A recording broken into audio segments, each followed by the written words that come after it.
Peygamber aleyhisselamның 3-cü qızı Ummu Külsüm raziyallahu anha.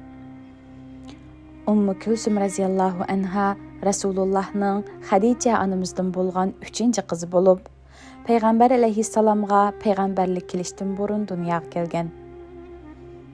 Ummu Külsüm kichik dilla nahayt pakiza, axloqliq o'sib yetilgan edi.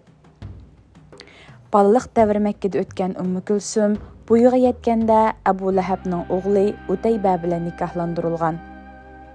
O vaqtda texi payg'ambarimizga payg'ambarlik vazifasi kelmagan edi. Payg'ambarlik kelganda Ummu Külsüm anasi Xadicha bilan birga tunji iymon etganlardan bo'ldi.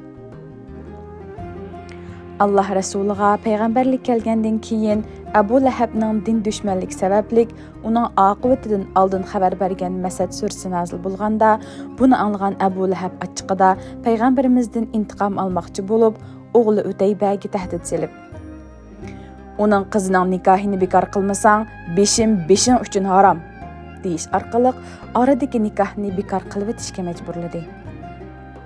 Utayba otasining besim bilan Ummu Külsüm raziyallahu anhani taloq qilib etdi. Abu Lahab mushunda qilish orqali go'yo payg'ambar alayhissalomga azor berdim deb o'ylaydi. Amaliyatda bu ish payg'ambar alayhissalom uchun xo'shallanarli bir ish edi. Chunki payg'ambarimizning qizi iymonsiz bir bilan hayotini o'tkazishi mumkin emas edi.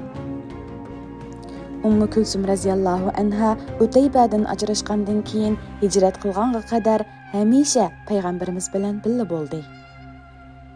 Payg'ambarimizning Osman raziyallahu anhuga yotlik qilgan qizi Ruqayya raziyallahu anha vafot bo'lgandan keyin Osman raziyallahu anhuning ko'ngli intayin yerim bo'lgan edi. Ko'nglining yerim bo'lishi sodiq ayolidan ayrilib qolganga hamda payg'ambarimizning kuy o'g'illik sharpidan mahrum qolganligiga edi. Payg'ambarimiz oradan bir mezgil o'tgandan keyin Osman raziyallahu anhuning yanına kelib,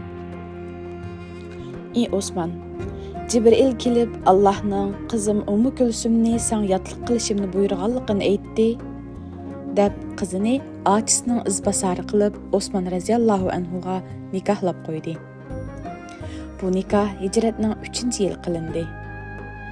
Osman raziyallahu anhu Ummu Külsüm raziyallahu anhaga o'ylanish bilan g'am qayg'ular ko'tarilib, ikki nur sohibi ma'nosidagi Zinnurayn nom bilan atalishga sabab bo'lgan.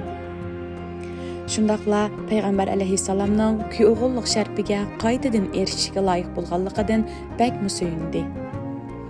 Bu nikoh 6 yil davom qilgan bo'lib, farzandlik bo'lmagan edi. Ummu Külsüm raziyallahu anha payg'ambarimiz Madinaga hijrat qilganda birga hijrat qildi va islomning tarqalishiga xizmat qildi. Hijratning 9-yili og'rib yetib qoldi. Osman raziyallahu anhu davolash uchun qo'lidan kelganning hammani qilgan bo'lsa-mu, ammo unum bermay shu yili Sha'ban oyida kasali ig'irlashib Allohning huzuriga qaytdi. Payg'ambar alayhissalom qizining vafotiga qattiq g'amkin bo'ldi. Qizi vafot bo'lgandan keyin Osman raziyallahu anhuga, "Yana qizim bo'lgan bo'lsa, sana bergan bo'latdim" deyish orqali Osman raziyallahu anhuning ko'nglini yasidi. Ham bu so'z orqali ikkala qizning Osman raziyallahu anhuning nikohida vafot bo'lganligidan shumpal ilishdek xato qarashni yo'qqa chiqardi. Meyitni Ummu Atiya bilan bir qancha ansari ayollar yuydi. Namozini payg'ambarimiz tushirdi. Qabrisiga Ali ibn Abu Talib va Zayd ibn Usama raziyallahu anhular qo'ydi. Allah Ummu Külsüm raziyallahu anhaga rahmat qilsin.